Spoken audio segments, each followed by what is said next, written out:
यह video 12 class के हिंदी किताब के पाठ 3 से है, जिसका नाम है संपूर्ण क्रांति। इस वीडियो में हम लोग यह जो पाठ है ना संपूर्ण क्रांति, इससे संबंधित जितने भी ऑब्जेक्टिव प्रश्न है ना जो कि 12 क्लास के एग्जाम में पूछे जा सकते हैं, उन सभी ऑब्जेक्टिव प्रश्नों को हल करने वाले हैं। तो चलिए इस वीडियो को हम शुरू करते हैं।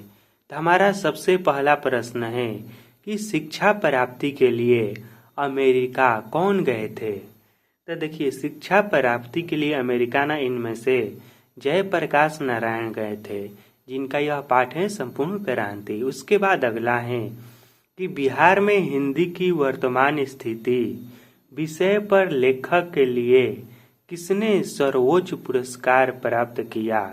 तो किसने किया? तो जयप्रकाश नारायण ने। इसके बाद अगला प्रश्न है कि व्यक्ति से नहीं, हमें तो नीतियों से झगड़ा है, सिद्धांतों से लड़ना है, कार्यों से झगड़ा है। उक्त संभाषण किस समाजवादी लेखक का है? तो यह जो है ना, यह जयप्रकाश नारायण जी का है।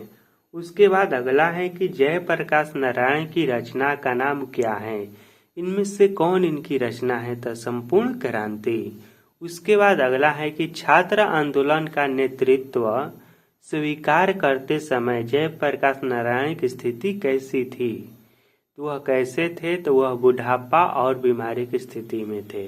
उसके बाद अगला है कि दल विहीन लोकतंत्र किसके मूल उद्देश्यों में है? तो यह जो है ना, यह मार्क्सवाद तथा लेनिनवाद के उद्देश्यों में है।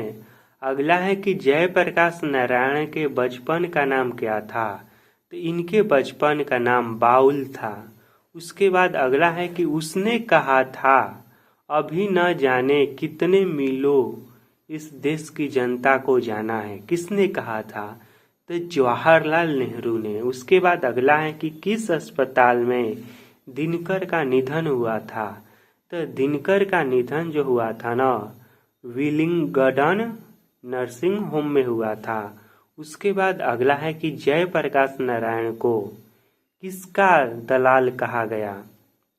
तो इन्हें अमेरिका का दलाल कहा गया। उसके बाद अगला है कि जयप्रकाश नारायण के स्वास्थ्य पर निगरानी रखने वाले डॉक्टर का नाम क्या था? तो डॉक्टर रहमान।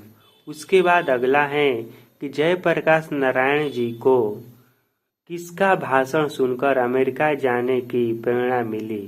तो इन्हें स्वामी सत्यदेव की भाषण सुनकर अमेरिका जाने की प्रेरणा मिली। उसके बाद यह है कि फ्री प्रेस के मालिक कौन थे? कौन थे? यह थे सदानंद जी। अगला है कि ब्रेन ऑफ बॉम्बे किससे कहा जाता है? तो उमा शंकर दीक्षित। अगला है कि जयप्रकाश नारायण ने आईएससी की परीक्षा कहाँ से पास की? तो इन्होंने बिहार विद्यापीठ से पास की। उसके बाद अगला है कि लेनिन की मृत्यु कब हुई थी? तो इसकी मृत्यु 1924 में हुई थी। अगला है कि जयप्रकाश जी मार्क्सवादी कब बने? तो इन्होंने 1924 में मार्क्सवादी बने। अगला है कि फणीश्वर नाथ रेणु की पुस्तक है, इनमें से कौन है?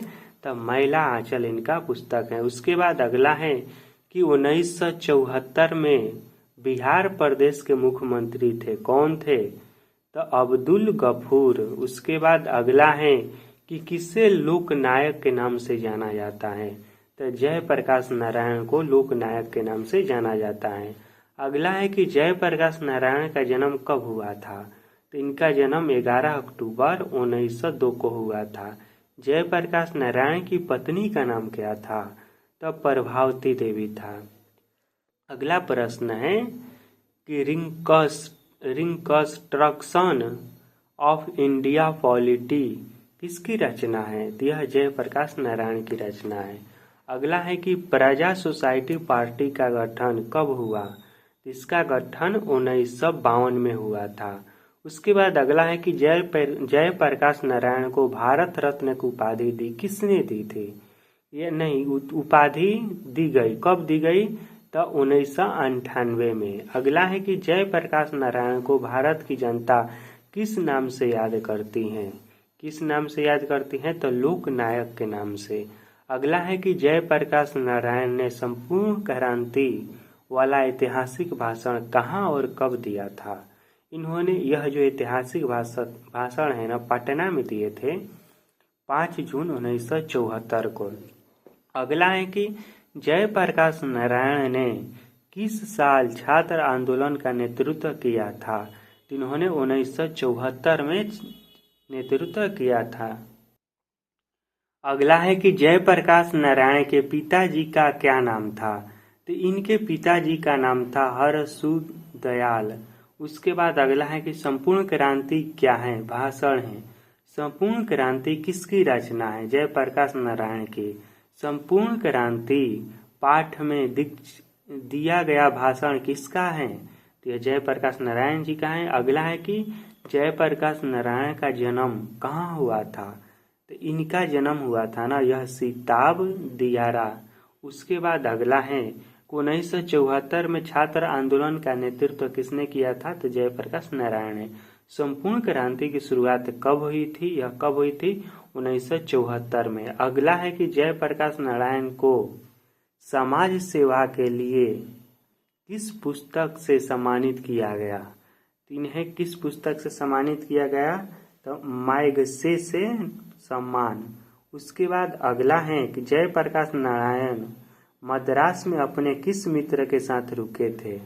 यह मद्रास में अपने किस मित्र के साथ रुके थे? तो ईश्वर अय्यर। उसके बाद अगला है कि जयप्रकाश नारायण के अनुसार देश का भविष्य किसके हाथों में है?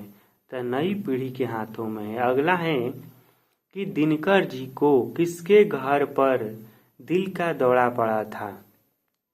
तो यह पड़ा था रामनाथ जी गोयनका के। उसके बाद अगला है कि संपूर्ण क्रांति का नारा किसने दिया था? जयप्रकाश नारायण ने। उसके बाद अगला है कि जयप्रकाश नारायण ने बिहार विद्यापीठ में कौन सी परीक्षा दी?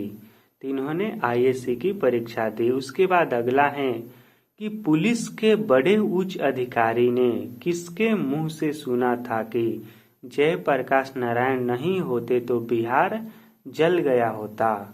वह दीक्षित जी से सुना था। उसके बाद अगला है कि जयप्रकाश नारायण किस मित्रता को ठोस मानते थे? तो इन्होंने अंडरग्राउंड जमीनों के। उसके बाद अगला है कि जयप्रकाश नारायण किसको भाई कहते थे? यह जवाहरलाल नेहरू जी को अपना भाई कहते थे।